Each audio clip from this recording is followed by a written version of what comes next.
മൻമോഹൻ സിംഗിൻ്റെ മരണം, വിടവാങ്ങൽ രാജ്യത്തിനും അതുപോലെ തന്നെ അന്തർദേശീയ തലത്തിൽ തന്നെ തലയെടുപ്പുള്ള വലിയ ലീഡേഴ്സിൽ, ചരിത്ര പുരുഷന്മാരിൽ ഒരാളുടെ വിടവാണ് ഉണ്ടാക്കുന്നത്.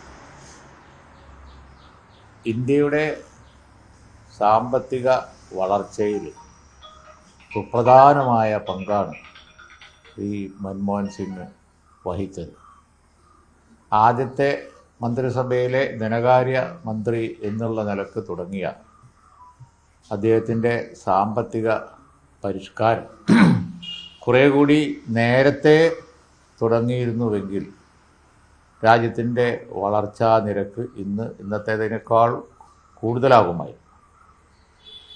ലോകത്തെല്ലാ രാജ്യങ്ങളും സാമ്പത്തിക പരിഷ്കരണം നടപ്പിലാക്കിയപ്പോഴും ഇന്ത്യ അറച്ചറച്ച് നിന്നത് കാരണം നമുക്ക് വലിയ പ്രതിസന്ധി വന്നിരുന്നു.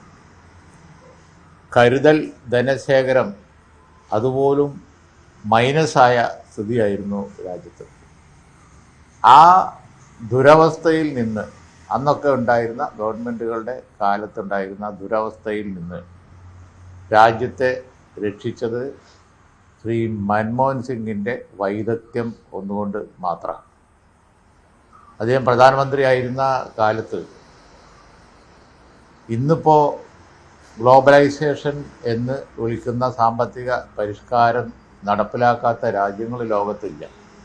അപൂർവമായി ചില ഉത്തര കൊറിയൻ രാജ്യങ്ങളെപ്പോലെയുള്ള ഏതെങ്കിലും രാജ്യം ഉണ്ടാവും. ആ രാജ്യത്തൊക്കെ ജനങ്ങൾ അതിൻ്റെ കെടുതി അനുഭവിക്കുന്നുണ്ട്. ക്ലോസ്ഡ് ആയിട്ടുള്ള ഒരു എക്കണോമി ആർക്കും സാധ്യമല്ല.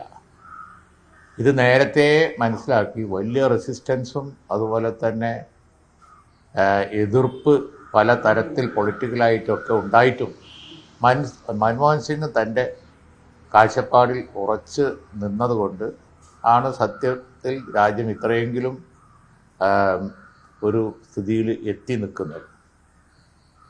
കേരളത്തിൽ UDF ഗവൺമെൻറ് ഉണ്ടായിരുന്ന കാലത്ത് ആ ഗവൺമെൻറ്റുകളൊക്കെ സാമ്പത്തിക ഉപദേഷ്ടാവ് എന്നുള്ള നിലക്കാണ് ശ്രീ മൻമോഹൻ സിംഗിനെ കണ്ടത്. ഞാൻ ഓർക്കുകയാണ്, ആൻ്റണി മുഖ്യമന്ത്രിയായിരുന്ന കാലത്ത് നടന്ന കേരളത്തിലെ ജിമ്മ്, അതുപോലെ തന്നെ എമർജിങ് കേരള, ഈ വലിയ ഇൻവെസ്റ്റേഴ്സ് മീറ്റിൻ്റെ ഒക്കെ പ്രധാനമായിട്ടുള്ള അഡ്വൈസ് ഞങ്ങൾ എടുത്തിരുന്നത്, ആൻ്റണിയുടെ കാലത്തും ഉമ്മൻചാണ്ടിയുടെ കാലത്തും ഒക്കെ എടുത്തിരുന്നത് ശ്രീ മൻമോഹൻ സിംഗിൽ നിന്നാണ്.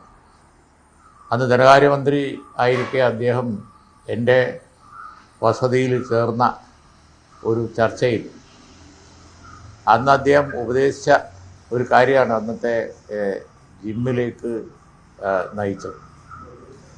അതുപോലെ തന്നെ എമർജിങ് കേരള, അന്ന് വന്ന നിക്ഷേപ പ്രപ്പോസൽസാണ് ഇപ്പോൾ വന്നുകൊണ്ടിരിക്കുന്ന, പിൽക്കാലത്ത് വന്ന പല ഇവിടുത്തെ ഇൻവെസ്റ്റ്മെൻറ്റുകളും. അപ്പോൾ അന്ന് മൻമോഹൻ സിംഗ് ഉപദേശിച്ച് ഇൻസ്റ്റിറ്റ്യൂഷണൽ ഫിനാൻസ് ഉപയോഗപ്പെടുത്തി ഇത്തരത്തിലുള്ള, അതായത് വലിയ ബാങ്കുകൾ കാര്യങ്ങളൊക്കെ അഡ്വാൻസ് ചെയ്യുന്ന വലിയ അടിസ്ഥാന സൗകര്യ വികസന പദ്ധതികൾ കേരള ഗവൺമെൻറ് പ്രയോറിറ്റി കൊടുത്ത് കൊണ്ടുവരണം എന്നാണ്. അന്നത് ഉണ്ടായിരുന്നില്ല. അപ്പോൾ സത്യത്തിൽ കേരള ഗവൺമെൻറ്റിന് മൻമോഹൻ സിംഗിൻ്റെ വലിയ സഹായം ആ കാലത്ത് കിട്ടിയിരുന്നു.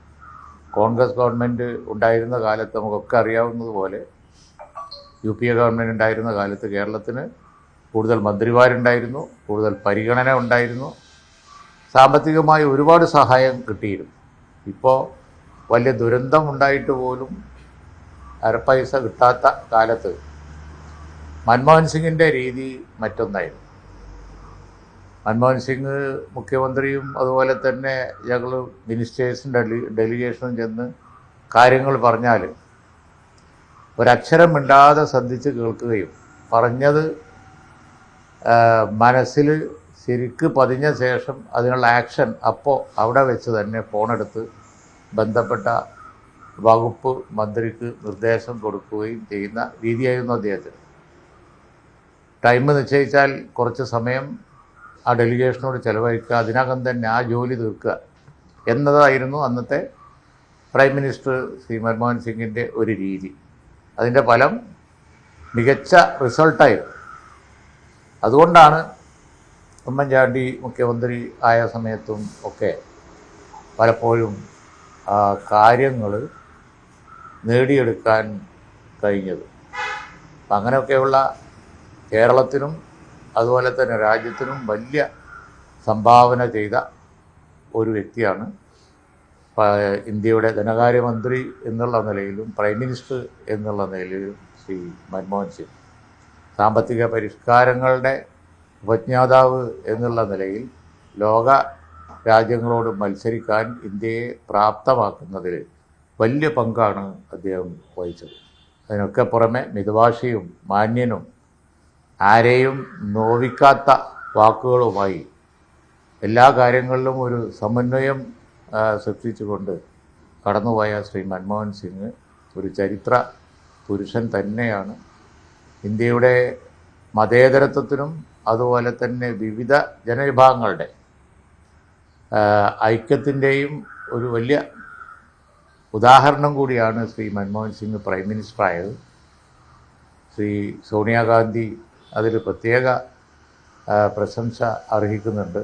കാരണം ഇതുപോലുള്ള ഒരാളെ സ്ഥാനത്ത് കൊണ്ടുവന്ന് കോൺഗ്രസ് പാർട്ടി സപ്പോർട്ട് ചെയ്തു കൊടുത്തു എന്നുള്ളത് കൊണ്ടാണ് ഇതൊക്കെ സാധിച്ചത്. ഈ സന്ദർഭത്തിൽ അദ്ദേഹത്തിൻ്റെ നിര്യാണത്തിൽ രാജ്യം ദുഃഖിക്കുകയാണ്. ഞാനതിൽ പങ്കുചേരും.